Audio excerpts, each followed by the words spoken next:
Kalau rasionalisme sesuai dengan hukum alam. Oke. Bisa ada perbedaan tidak? Misalkan saya rasional, kalian rasional. Bisa ada perbedaan nggak? Filsafat itu belajar berargumen. Bisa ada perbedaan nggak rasionalisme? Bisa ada perbedaan? Asal aja, asal jawabnya. Bisa berbeda? Bisa. Oke. Nah, kumpulan orang-orang rasional itu, kumpulan orang-orang yang rasional, ketika dia menggunakan rasionya, kemudian kumpulan orang ini dikatakan dengan rasionalisme. Rasionalisme itu gerakan rasionalis. Gerakan rasionalis.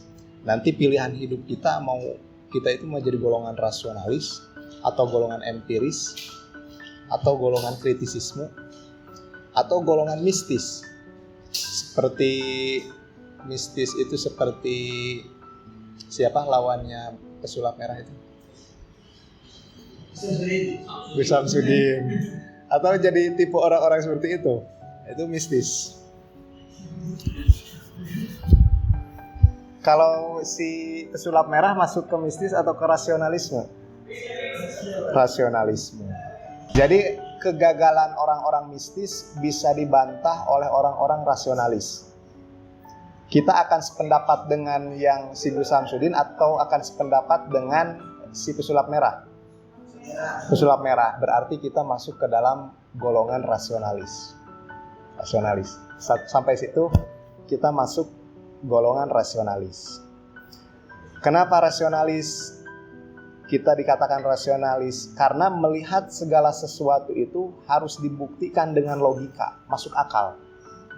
Harus masuk akal. Nah, sehingga lahirlah paham rasionalisme. Orang-orang yang memilih jalan hidupnya selalu rasional.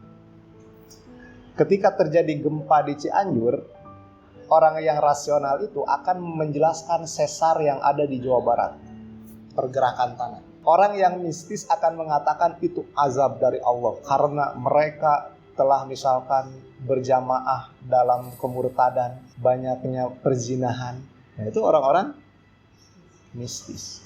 Kalau begitu agama Islam itu mengajarkan mistis dong, Pak? Ya enggak? Justru kalau kita berpikir mistis, sebenarnya kita sedang menjauh dari ajaran Islam.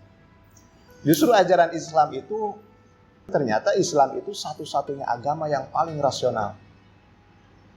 Yang ada di bumi ini, agama yang paling rasional itu adalah Islam.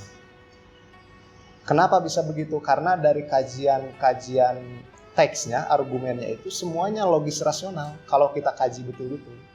Cuma terkadang orang itu lebih suka mistis karena rasional itu sulit, butuh mikir gitu. Kalau mistis itu gampang, ketika terjadi gempa, ya itu azab Allah, takdir Allah. Padahal perintah Allah ketika terjadi gempa, selidiki gempa itu. Kenapa? Kalau gempa menyebabkan kematian karena bangunan roboh, perintah Islam itu bangunlah rumah-rumah yang anti gempa. Itu perintah Islam itu seperti itu. Belajarlah dari kesalahan-kesalahan. Jadi rasional gitu Islam itu. Rasional. Adapun mistisnya bukan dari ajaran sosialnya yang mistis, tetapi mistis itu dalam artian Islam itu mengajarkan hal-hal gaib yang tidak bisa dijangkau oleh rasional. Baru Islam mengajarkan hal mistis, hal-hal gaib seperti hari akhir, hari kebangkitan. Itu kan tidak bisa dirasionalkan. Itu tidak bisa empiris. Itu tidak bisa menjadi sains hari kebangkitan itu. Maka Islam mengajarkan hal-hal mistis. Harusnya hal-hal mistis itu cukup sampai situ Islam itu. Hari kebangkitan, hal-hal gaib, malaikat, kemudian bangsa jin yang tidak bisa dibuktikan secara rasional, tapi Islam ajarkan. Nah, itu boleh kita. Tapi kalau hal-hal yang fisik, yang materi gitu ya, kenapa terjadi gempa, ya jangan dijawab oleh mistis, tapi dijawab oleh rasional. Karena Islam mengajarkan kalau hal-hal yang berkaitan dengan material fisik, dia jelaskan dengan rasional. Karena perintahnya kan banyak menggunakan potensi akal yang diberikan oleh Allah kepada umat manusia. Jangan apa-apa jadi mistis. Ketika teman kita curhat, kenapa ya sangat suka sekali ke orang itu. Wah, mungkin dipelet tuh. Padahal kan kalau kita mau jadi orang Islam yang semurni gitu ya, yang sangat murni, harusnya kita mengajarkan rasional. Mungkin ada di diri dia itu yang kamu suka. Nah, akhirnya kamu melihat aktivitas keseharian dia, setiap langkah geraknya itu kamu sukai, tipe kamu banget gitu. Nah, itu dijelaskan secara rasional, sehingga nanti ada logika induksi. Logika induksi itu premis-premis, alasan-alasan digabung menjadi satu konklusi, kesimpulan nanti di depan. Nah, rasionalis. Kemudian, apakah rasionalis itu cukup bagi umat manusia? Ternyata tidak. Rasionalnya saya dengan rasionalnya Khalil berbeda. Yang menjadi pembeda adalah seberapa banyak pengetahuan saya dan Khalil. Rasional seseorang akan berbeda, tidak mungkin sama. Nah, makanya rasionalisme ini melahirkan golongan baru, bahwa rasional itu ternyata terjadi banyak perbedaan di antara manusia. Terjadi banyak perbedaan. Maka lahirlah empirisme. Kalau rasionalisme, setiap masalah harus masuk akal. Kalau empirisme, semua masalah harus dapat diterka oleh panca indera. Harus sesuai dengan panca indera. Saya kasih contoh kemarin sudah ya. Ketika kita menarik busur panah, kemudian kita lepaskan si busur panah ini, diam atau bergerak? Bergerak. Tapi ada orang rasionalis yang lain diam kok, dia terlihat diam begini. Enggak gitu. Diam kok, itu rasional juga. Tapi yang kata gerak, iya kok gerak, kan pindah dari tempat A ke tempat B. Salah nggak? Nggak, rasional. Terus kata yang rasionalis kedua, enggak kok, busur panah itu diam. Kalau kita perlambat, si busur panah itu ya gini. Yang menggerakkan itu si tali busurnya. Dia itu diam. Masuk akal nggak? Masuk akal. Maka orang-orang rasionalis terjadi banyak perbedaan di antara mereka. Sehingga melahirkanlah golongan baru, empirisme. Menurut orang empirisme, bisa dibuktikan busur panah itu bergerak atau diam, bisa dibuktikan kalau ada objek yang ditujunya itu hancur atau tidak. Bisa dibuktikan nggak, misalkan menembak boneka gitu ya. Rusak nggak nanti bonekanya? Kalau rusak, berarti memang busur panah ini gerak. Dibuktikan secara indrawi, indera penglihatan. Oh iya, rusak. Berarti busur panah ini bergerak. Dapat disepakati. Karena semuanya melihat, oh iya ternyata bonekanya rusak. Nah, mulai saat itu orang-orang empirisme, manusia-manusia empiris ini mulai bersatu. Berbeda dengan orang rasional. Rocky Gerung dan Budiman Sujatmiko itu orang-orang rasionalis, tapi selalu berbeda karena rasionalis. Tahu Budiman Sujatmiko yang aktivis yang sekarang masuk PDI, padahal dia itu aktivis 98. Nah, ketika dipertemukan dengan Rocky Gerung, sama-sama orang yang rasional gitu, ketika dihadapkan tidak sependapat tuh mereka berdua, padahal sama-sama orang rasionalis, malah sering berbeda pendapat. Nah, makanya lahirlah golongan baru, empirisme. Empiris itu melihat segala sesuatu bukan berdasarkan akal, tetapi berdasarkan panca indera. Saya kasih contoh begini lagi. Menurut orang rasionalis, misalkan mangga itu ya, kalau sudah kuning dia harusnya manis, rasional. Tetapi bagi orang empiris, kita tidak bisa mengatakan mangga ini manis sebelum kita merasakannya. Orang empiris. Sehingga ketika orang-orang empiris nyoba gitu ya, dipotong-potong mangganya, ini empiris 1, empiris 2, oh iya ya, manis. Berarti semuanya sepakat manis. Karena sesuai panca indera. Tapi kalau orang yang rasionalis, yang satu rasionalis, yang mangga yang kuning itu pasti manis. Kenapa? Karena sudah masak, sudah matang. Ada lagi yang satu lagi, enggak kok, bagaimana tipe buahnya? Ada yang buah matang tapi masam, enggak manis. Nah itu kan terjadi perbedaan orang-orang rasionalis itu. Nah kalau orang empiris pasti terjadi persamaan. Apakah sempurna ajaran empirisme ini sehingga tidak memecah belah umat manusia? Ternyata lahir golongan baru. Ternyata empiris itu apalagi rasional belum sempurna. Belum sempurna. Maka lahir kelompok atau golongan baru, namanya kritisme.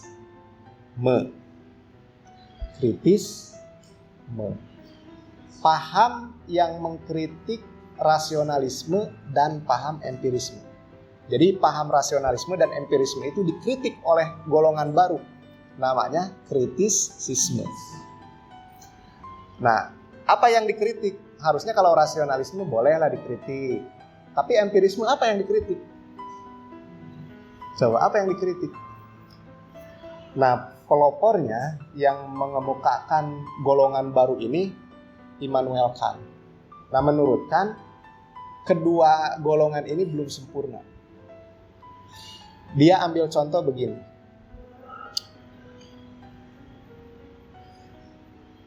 Pengalaman indrawi itu bersifat relatif. Sekarang, kalau buah yang tadi dipotong-potong kemudian dicoba oleh semua orang yang empiris, misalkan 3 orang yang empiris, buah yang sama, satu mangga gitu ya, dipotong-potong. Pas dicoba, yang orang empiris 1 manis, empiris 2 manis. Empiris yang ketiga, orang empiris yang ketiga, dia katakan masam. Kenapa kira-kira? Kira-kira kenapa?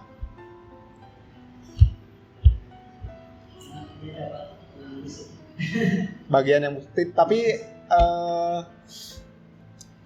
faktanya saat itu bagiannya sama. Kenapa kira-kira?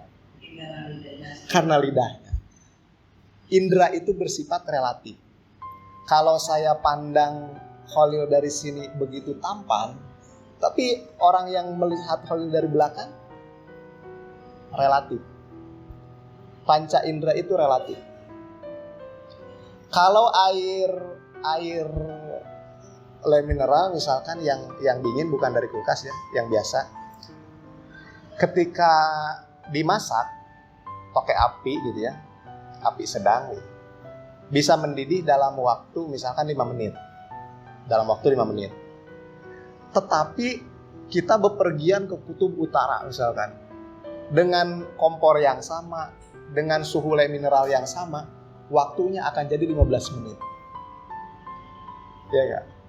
Karena si air terpengaruh oleh cuaca kutub, sehingga lama untuk mendidihnya. Nah, yang kita lihat kan harusnya kan 5 menit sudah mendidih ya, tapi kenapa di kutub? Nah, terjadi perbedaan ya? Terjadi perbedaan. Makanya kata Immanuel Kant, mau rasionalisme mau empirisme itu belum sempurna. Maka lahirlah ajaran baru, namanya kritisisme. Tapi kritisisme ini tidak memberikan solusi. Kalau empirisme kan mengkritik rasionalisme, memberikan solusi. Tapi kalau kritisisme tidak memberikan solusi, tapi melahirkan golongan baru. Golongan baru itu namanya nanti positivisme. Positivisme itu kebenaran yang harus disetujui oleh semua orang. Positivisme lebih terukur. Dia harus logis, rasional, empiris, dan teratur. Kita lihat perbedaannya. Saya memasak air, kemudian air mendidih ini saya masukkan ke dalam gelas. Secara rasional, bisa kita katakan tanpa kita pegang bahwa air ini panas. Padahal belum dipegang. Kenapa bisa tahu bahwa ini panas? Asapnya yang menggebu-gebu kemudian mengembun di gelas kacanya. Tanpa dipegang kita tahu, orang yang rasionalis ya, ini panas.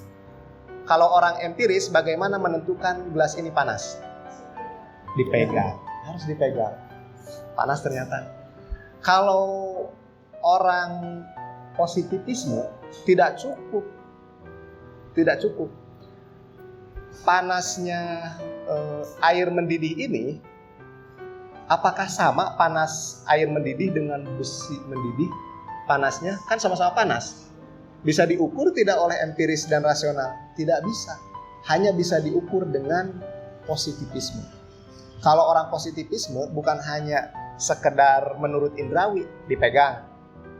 Oh ini panas. Kemudian si besi panas ini dipegang, oh panas. Tapi tidak terukur. Berapa panasnya? Kalau positivisme, dia diukur. Oh ternyata air mendidih itu panasnya misalkan 80 Celcius. Besi panas itu misalkan 1000 Celcius. Nah itu positivisme. Nggak mungkin ada orang yang berbeda. Ya nggak? Nggak mungkin ada orang yang berbeda kalau menganut paham positivisme. Kalau empirisme bisa beda, masih bisa beda. Kita megang masukin jari ke gelas mendidih, kita bilang panas, sangat panas. Tapi kalau limbat, ya gitu-gitu sama limbat. Relatif. Kalau empiris. Tapi kalau positivisme, semuanya pasti sepakat. Oke, kita ukur ya. Ternyata gelas ini, air mendidih ini 80 Celcius. Besi ini 1000. Semuanya pasti sependapat. Nah, makanya kenapa semakin ilmu pengetahuan itu maju, semakin sependapat orang-orang. Semakin rasional orang, semakin banyak perbedaan. Tapi empiris dan positivisme itu harus melewati rasio dulu. Harus rasional dulu langkahnya. Ngerti ya? Paham ya? Cukup sampai situ. Sekarang ke logika induksi. Logika induksi John Stuart Mill. John Stuart Mill. Logika induksi. Logika induksi itu adalah bentuk penalaran dari partikular ke universal. Dari partikular ke universal. Atau dari khusus ke umum. Oke. Sekarang saya mau jelaskan dulu istilah kata logika ya. Logika itu ilmu yang mempelajari cara untuk membuat atau menyusun argumen. Logika. Misalkan logika Rocky Gerung. Nah, ketika kita mengatakan logika Rocky Gerung berarti cara membuat dan menyusun argumen Rocky Gerung. Jadi logika itu ilmu yang mempelajari cara membuat atau menyusun argumen. Logika. Argumen itu apa? Pendapat. Kalau dari epistemologi ilmu, nggak cukup kita bilang argumen itu apa? Pendapat. Oke, memang betul. Tapi harus lebih rinci. Argumen itu premis ditambah konklusi. Nanti kita jelasin premis apa, konklusi apa. Premis ditambah konklusi sama dengan argumen. Kadang kita bicara itu hanya ada premisnya aja, nggak ada konklusinya. Konklusi tahu ya? Kesimpulan. Konklusi, kesimpulan. Kalau premis itu alasannya. Dari semua alasan dikumpulkan, kemudian membentuk konklusi. Premis dan konklusi yang diungkapkan itu adalah argumen. Argumen yang baik itu terdapat premis, dan juga konklusi. Saya berargumen begini. Mahasiswa semester 3 pada malas. Tiba-tiba saya buat kesimpulan saja konklusi, berargumen. Mahasiswa semester 3 pada malas. Kalian susah memahami nggak?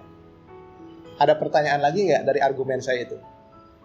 Ada, karena yang saya ungkapkan hanya konklusi, kesimpulan. Harus ada premisnya, alasannya. Misalkan, setiap perkuliahan saya minggu lalu, minggu pertama yang hadir cuma setengah, minggu kedua yang hadir cuma sepertiga, minggu ketiga. Nah itu premis-premis, sehingga konklusinya semester 3 pada malas. Kalian akan lebih menerima ketika argumen saya ada premisnya dan konklusinya. Nah ketika berargumen jangan hanya menyatakan konklusi saja tanpa memberikan premis. Ada juga yang memberikan premis saja tanpa memberikan konklusi. Misalkan minggu kemarin semester 3 yang hadir cuma setengah. Kalian tahu nggak maksud saya apa? Nggak tahu, karena nggak ada konklusinya. Padahal kalau dilanjutkan, kesimpulannya mahasiswa semester 3 itu pada malas-malas. Nggak tersampaikan malasnya, karena nggak ada konklusinya. Nah ketika berargumen, berdebat itu, premis dan konklusi itu harus ada. Sehingga orang itu susah untuk membantah kita. Kenapa kita mudah didebat? Karena terkadang kita hanya menyampaikan premis, tidak ada konklusi. Terkadang menyampaikan konklusi tanpa premis. Tuh pentingnya. Sehingga orang yang belajar filsafat itu susah untuk didebat karena premisnya ada bagus, konklusinya bagus. Ini baru permulaan. Sekarang logika induktif atau induksi. Induktif bentuk sifat dari induksi. Logika induktif. Saya kasih contoh. Silahkan tulis ya contohnya ya. Biar kita belajar analisis. Ini contoh logika induktif. Misalkan saya pergi ke pasar buah-buahan gitu ya. Pasar untuk membeli buah-buahan. Akhirnya saya beli mangga 2 kilo misalkan. Buah mangga. Saya bawa pulang ke rumah. 2 kilo mangga ini. Kemudian saya ambil mangga 1. Silahkan tulis. Ini baru masuk ke contoh. Silahkan tulis. Nanti analisis. Mangga ke 1 maksudnya. Mangga ke 1 keras dan hijau adalah masam. Mangga 2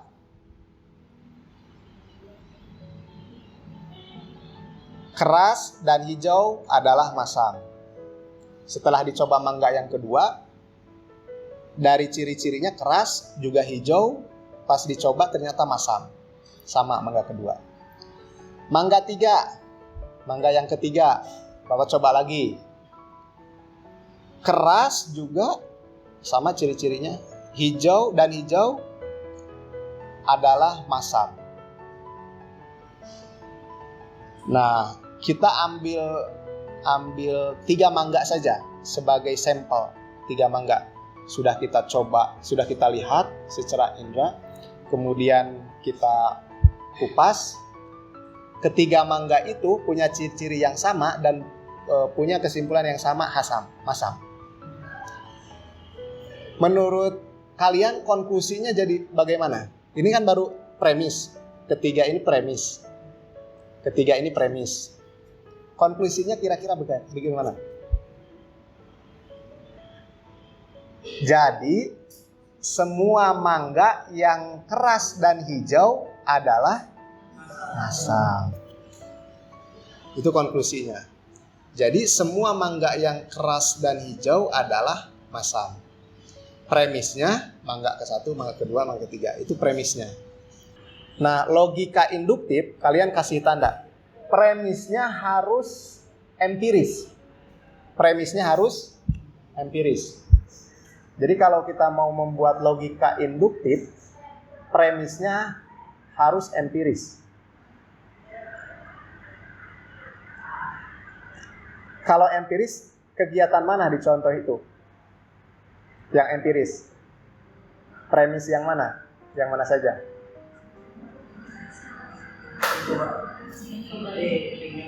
Kata apa yang empiris di situ? Masam, kemudian keras, hijau. Masam indera perasa. Kalau hijau indera penglihatan. Kalau keras indera peraba.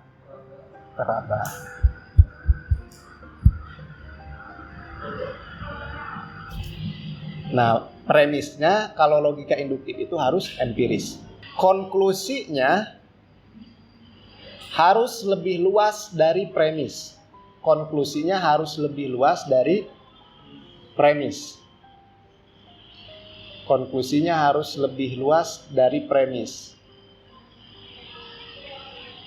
Di kalimat konklusi mana yang menunjukkan premis konklusi lebih luas dari premis? Kata yang mana? Semua.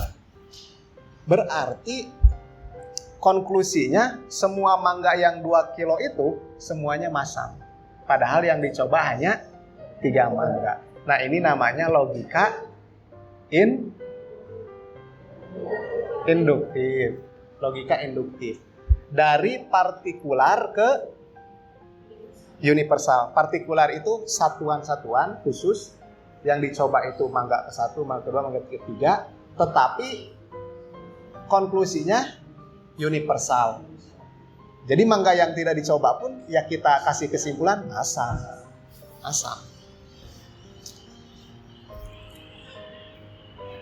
Tapi konklusinya itu pasti atau kemungkinan? Konklusi itu bahwa semua itu masam. Konklusinya pasti atau kemungkinan? Kemungkinan. Maka logika induktif konklusinya adalah probabilitas. Kemungkinan. Probable.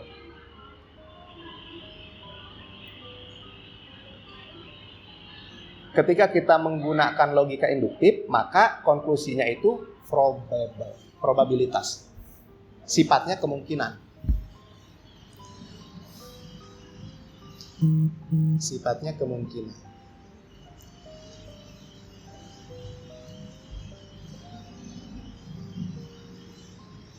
Walaupun konklusinya semua mangga itu masam, karena cirinya yang sama, masam, ada kemungkinan tidak ada satu mangga yang manis.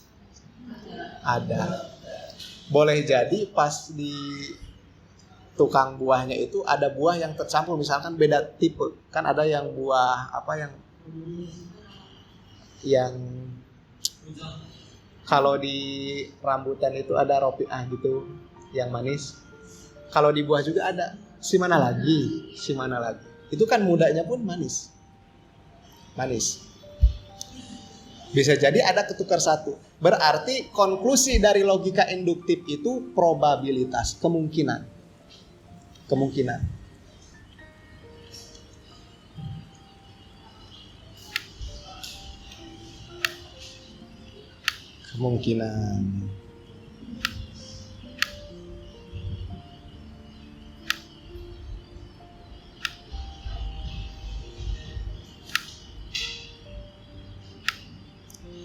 Berarti konklusi dari logika induktif empiris atau tidak?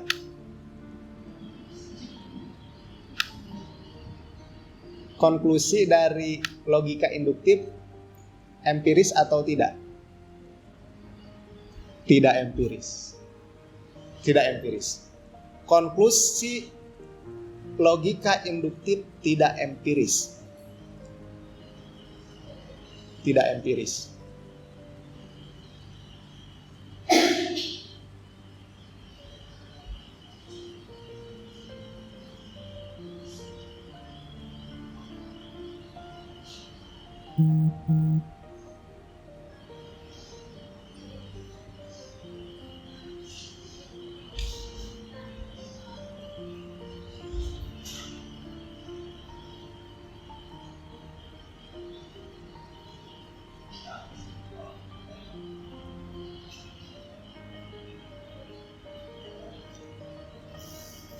Oke.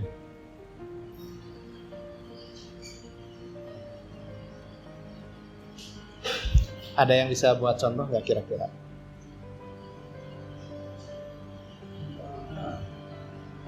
Logika induktif. Buat atau ini saja, kerjain aja, silahkan. Kalian semua tulis ya. Buat contoh logika induktif. Samain aja kayak itu tipenya. Premis dan konklusi. Logika induktif, silahkan. Silahkan, gimana kalian?